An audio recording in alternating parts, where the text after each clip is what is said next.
Boa tarde, meus amigos. Estou de volta. Acabou de chegar aqui para mim agora, tá? O nosso compressor. Agora a gente vai conseguir fazer uma pintura de qualidade, né, com bastante ar sobrando para as máquinas pneumáticas.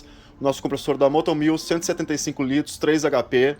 Agora nós temos rendimento suficiente para trabalhar bem confortável, com bastante qualidade. Pessoal, não deixe de dar aquela força. Instagram, Facebook, TikTok, YouTube. Se inscreva lá, @canal da Kombi. Tá? Dá aquela força. São 3 cliquezinhos. Um para entrar no link, outro para se inscrever e outro para dar aquele like.